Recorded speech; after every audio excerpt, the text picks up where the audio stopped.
Hello दोस्तों, मैं इंद्रेश अपने YouTube channel Indresh GS classes में आप सभी का स्वागत करता हूं। तो दोस्तों, आज हम लोग स्टार्ट करते हैं क्लास अपनी जो है कौन सी हिंदी की जो है प्रैक्टिस सेट नंबर कौन सा है 10 है। ठीक, आप लोग बहुत ही ध्यान से हमारे साथ क्या करेंगे, जुड़े रहेंगे। ठीक है, चलिए आज का पहला क्वेश्चन देखते हैं। क्वेश्चन नहीं, पहले हम लोग गद्यांश देखेंगे। ठीक है, गद्यांश को।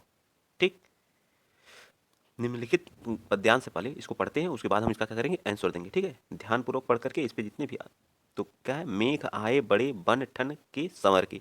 मतलब मेघ का मतलब क्या होता है, बादल। बादल जो आए सज धज संवर के। ठीक है, सज धज के क्या करते हैं, आते। आगे आगे नाचती गाती बयार, मतलब हवा क्या कर रही है, नाचती गाती आगे आगे क्या कर रही है, चल रही है। ठीक है, दरवाजे खिड़की खुलने लगी गली गली, मतलब जो दरवाजे और खिड़कियां हैं वो क्या है, गली गली की क्या करें, खुलने लगे हवा के झोंके से। ठीक, पाहुन ज्यों आए हो गांव में, पाहुन का मतलब मेहमान।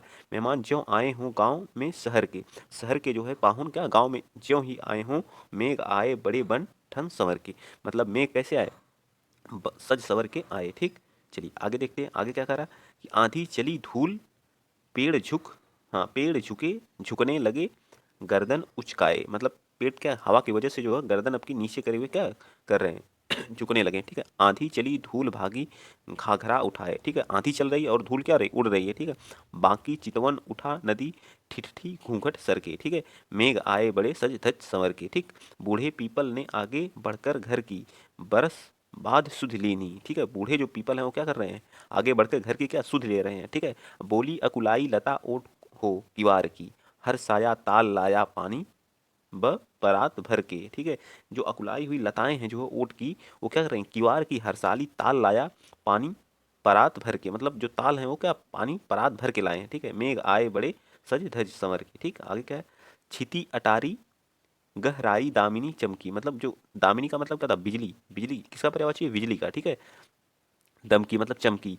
क्षमा करो गांठ खुल गई अब भरम की। मतलब जो भरम था, जो किसी चीज का भर्म था हमारे अंदर, वो चीज उसकी गांठ क्या हो गई, खुल गई। बांध टूटा झर झर मिलन के आंसू ठहर के। ठीक है, मेघ आए बड़े सज सज धज संवर के। ठीक, इसमें समय आंसर देना। चलिए अब आगे देखते हैं, क्वेश्चन क्या है हमारा, पहला क्वेश्चन है मेघ आए बड़े सज धज संवर के पंक्ति का भाव क्या है। तो बादलों ने सूरज से ढक लिया, बिल्कुल गलत बात है। अभी सज धज संवर के मतलब क्या, ठन बन ठन का मतलब बादल कैसे सज धज संवर के आ रहे हैं। बादलों ने बिजली से श्रृंगार किया, बिल्कुल बादल सज धज के आए, ये मैंने बताया। तो हमारा सी पार्ट क्या हो जाएगा, राइट हो जाएगा। ठीक है, याद रखिएगा। चलिए क्वेश्चन नंबर आप लोग 92 बता दीजिए। मेघों के आने से लगता है, मेघ जो होते हैं उनके आने से क्या लगता है, बादल जो है आपस में छा गए हैं। मेघों के आने से बादल के आपस में छा गए हैं, मानो कहीं उत्सव मनाया जा रहा है। ठीक, क्या हो गया, मानो गांव में शहर के मेहमान आए हों। मानो बादल के आने से लगता है कि मानो गांव में क्या है, शहर से मेहमान आए हुए, पंक्ति हमें दी थी। ठीक है, तो सी पार्ट इसका क्या होगा, राइट होगा। चलिए नेक्स्ट बता दीजिए, क्वेश्चन नंबर 53। बरस ही बाद सुध लीनी, इस पंक्ति का भाव किसमें है। बादल एक बरस के बाद आए हैं, बादलों ने याद किया है, बादल बन संवर कर आए हैं, बादल मेहमान बन कर आए हैं। तो क्या होगा इसका बताइए, तो ए पार्ट, बादल एक बरस के बाद आए। बरस, बरस का मतलब वर्ष, एक वर्ष बाद। ठीक है, बाद सुध लेनी मतलब एक वर्ष बाद सुध लेने के लिए क्या किए, आए हुए हैं। Next question number 94। पूरी कविता में कौन सा अलंकार है, बताइए। पूरी जो कविता आप अभी पढ़े हैं इसमें कौन सा अलंकार है, ठीक, मानवीय करण अलंकार है। ठीक है, मानव से क्या कर रहा है, प्राकृतिक को मानव से क्या किया जा रहा है, रिलेट किया जा रहा है, मेहमान बनाया जा रहा है। ठीक है, बादल को। तो क्या कहला, मानवीय करण अलंकार है। इस चीज को आप लोग याद रखिएगा। ठीक है, श्लेष अलंकार में जो चीजें चिपकी रहती है उसे श्लेष अलंकार कहते हैं। ठीक है, उत्प्रेक्षा में क्या होता है, ज्यों ही मनहु मानो, इसमें आते हो उत्प्रेक्षा अलंकार होता है। चलिए 95 बता दीजिए। बूढ़े पीपल ने किस प्रकार के मेघों का स्वागत किया, झुक कर प्रमाण बूढ़े पीपल ने किस प्रकार मेघों का स्वागत, तो क्या होते हैं, झुक कर प्रणाम किया, प्रसन्न होकर के, गले लगा करके, उलाहना दे करके, क्या किया बताइए। 95 का तो क्या, झुक करके। ठीक है, क्या किया, झुक करके प्रणाम किया। 96 पाहुन शब्द का क्या अर्थ होता है, पाहुन शब्द का अर्थ होता है मेहमान। ठीक है, तो सबको पता होगा पाहुन का मेहमान होता है। ठीक, तो मेरे ख्याल से बहुत टफ नहीं था, अगर आप सही से पढ़े होते तो सारे क्वेश्चन कर ले जाते हैं। ठीक, तो अगर आप मेरे साथ जुड़े रहे तो कोई नहीं रोक सकता आपका 15 में 15 लाने से। ठीक है, तो इसी तरह से हमारे साथ क्या करिए, अपना साथ और प्यार क्या करिए, बनाए रखिए। ठीक है, चलिए आगे चलते हैं, अगला क्वेश्चन।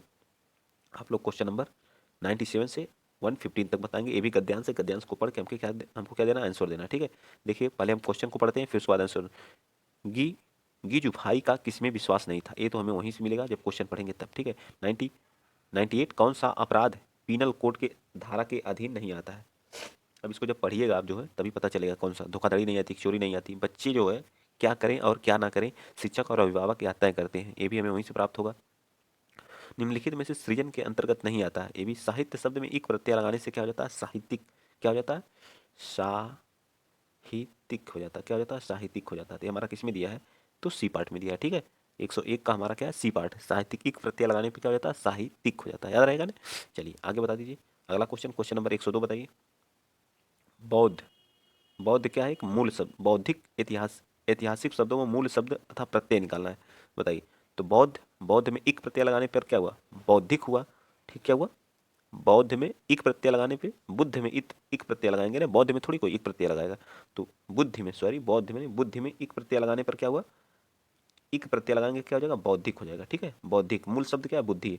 और इतिहास जो होता है हमारा, उसमें मूल शब्द क्या होता है? इतिहास होता है, इतिहास नहीं होता है। ये गलत लिखा है यहाँ पे, बट इतिहास होना चाहिए। ठीक है, ये चीज़ होनी चाहिए। ठीक, और मूल शब्द है, एक प्रत्यय लगाने पे ऐतिहासिक हो जाता है। ठीक, तो हमारा डी पार्ट एक तरह से देखा जाए तो सबसे राइट आंसर है। ठीक है, आइए चलते हैं नेक्स्ट। अगला क्वेश्चन आप बताएंगे, क्वेश्चन नंबर 103 बताइए। न्याय, न्याय नीति में समास कौन है? न्याय और नीति क्या होती है हमारी? 103 का क्या हो जाएगा बताइए? न्याय और नीति। अभी हमें गद्यांश पढ़ के देना है। ठीक है, न्याय और नीति, इसका समास विग्रह करने पर। तो 103 का हमारा राइट क्या हो जाएगा? बताइए, बताइए, सही है? न्याय और नीति होगा या कुछ और होगा? तो इसका जब विग्रह, 103 का राइट आंसर क्या होगा बताइए? तो ये हमारा क्या हो जाएगा? द्वंद्व समास होगा। तो बी पार्ट हमारा क्या हो जाएगा? राइट आंसर होगा। ठीक है, क्या हो जाएगा? 103 का बी पार्ट हमारा क्या होगा? राइट आंसर होगा। ठीक, याद रखिएगा। चलिए, ईश्वर का पर्यायवाची नहीं है, ईश्वर का पर्यायवाची नहीं है। जगदीश, परमात्मा, परमेश्वर, ब्रह्मा कौन नहीं है बताइए? तो ईश्वर, ब्रह्मा ईश्वर का पर्यायवाची शब्द नहीं है। ब्रह्मा जो होते हैं वो ईश्वर के क्या होते हैं? बाकी तीनों हमारे ईश्वर के पर्यायवाची हैं। चलिए, समान का विलोम क्या होता है? समान का विलोम क्या होता है? असमान होता है। क्या होता है? असमान होता है। तो डी पार्ट हमारा इसका भी राइट हो जाएगा। याद रखिएगा, 4-5 क्वेश्चन तो हम लोग ऐसे कर चुके हैं। ठीक है, कैट बताना ही है फिर जो। चलिए पढ़िए, 10 क्वेश्चन है इसमें। अब इसको पढ़ के आंसर देना है आपको। गीजू भाई ने केवल बच्चों की क्षमताओं और बौद्धिकता में विश्वास व्यक्त किया, ठीक है, करते हैं, अपितु उनकी सृजनात्मकता में भी अगाध आस्था है। क्या है? अगाध आस्था है। ठीक है, क्या है? अगाध आस्था है।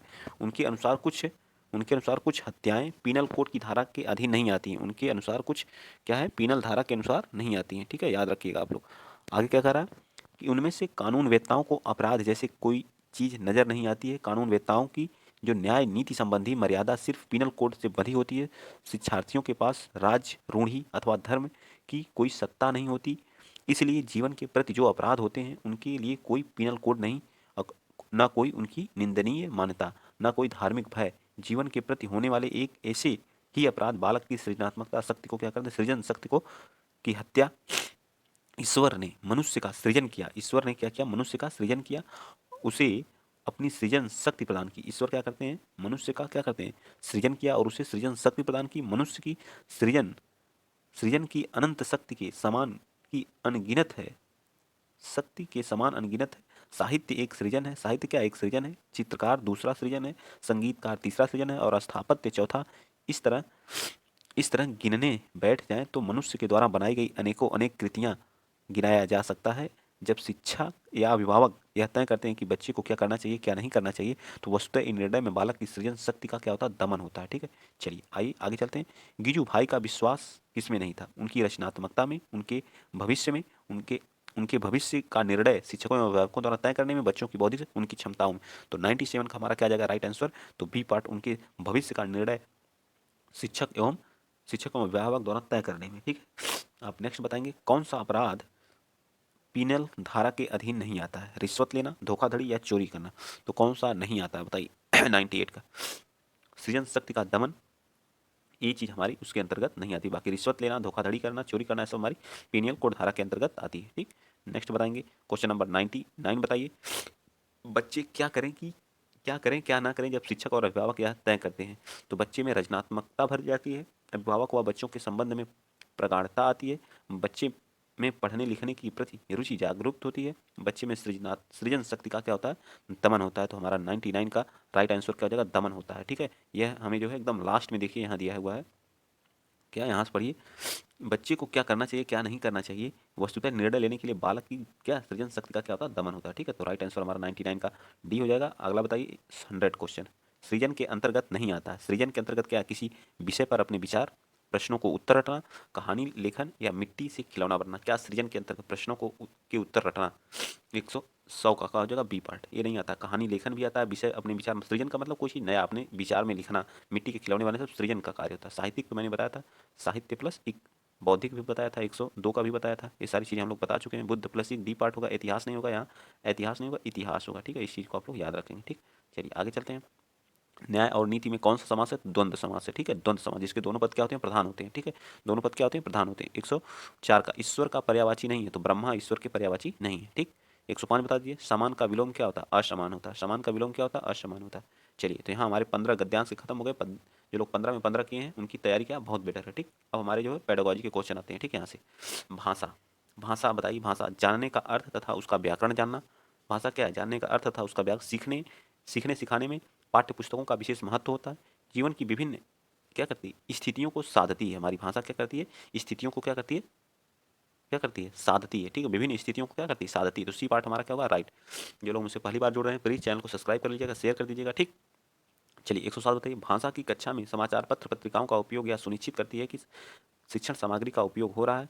बच्चे की भाषा पर समाचार पत्रिकाओं का प्रभाव पड़े। बच्चों को प्रमुख शीर्षक याद हो। बच्चे प्रामाणिक लेख समाचार आदि पर अपनी प्रतिक्रिया देने की क्षमता रखते हैं। तो हमारा क्या हो जाएगा? ये हमारा डी पार्ट क्या हो जाएगा? बच्चे जो प्रमाणित लेख समाचार आदि पर अपनी प्रतिक्रिया देने की क्या, बच्चा समाचार पत्र से क्या अपनी भाषा के बारे में सीखता है, ताकि वह एक दूसरे से क्या करे? इंटरेक्ट हो सके। ठीक, चलिए आगे चलते हैं। क्वेश्चन नंबर सुलेख, जो पहले हम जब छोटे थे तो हमको क्या बोला जाता? सुलेख बोला जाता था। सुंदर राइटिंग के लिए लोग नहीं कहते थे, जब छोटे छोटे थे आप लोग सुलेख बोला जाता था और टीचर बोलता था और बच्चे क्या करते थे? लिखते थे। बातचीत करती रहती है, सॉरी सुलेखा कोई स्त्री है, मैं सुलेख समझ गया। ठीक है, सुलेखा जब तब बच्चों के साथ बातचीत करती रहती है। तो वह क्या, बच्चों को वाचाल बनाना चाहती है, सदैव बच्चों की परीक्षा लेना चाहती है, समय नष्ट करती है, बच्चों को भाषा अर्जित करने के लिए परिवेश दे रही है। तो क्या हो जाएगा?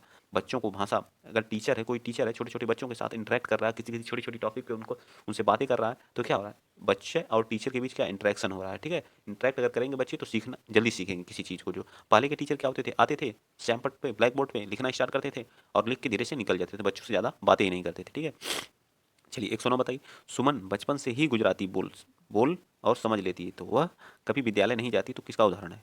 वह बचपन से क्या करती? गुजराती बोल लेती है और वह कभी विद्यालय नहीं जाती। तो भाषा अर्जन का है, सुमन की प्रतिभा का है, भाषा सीखने का है, भाषा में पिछड़ेपन का है। तो यह क्या है बताइए? 109 का, तो 109 का भाषा क्या अर्जन का है। बच्चा जब पैदा होता है अपने घर से तो अपनी भाषा क्या कर लेता है? सीख लेता है, क्योंकि वो गुजराती बोल रहे, तो गुजराती क्या है? भाषा अर्जन है। ठीक है, क्योंकि वो गुजरात में ही पैदा हुई है और गुजरात में गुजराती बोली भी जाती है। ठीक, चलिए आगे बताइए। 110, भाषा सतत और व्यापक मूल्यांकन का उद्देश्य है। एक मिनट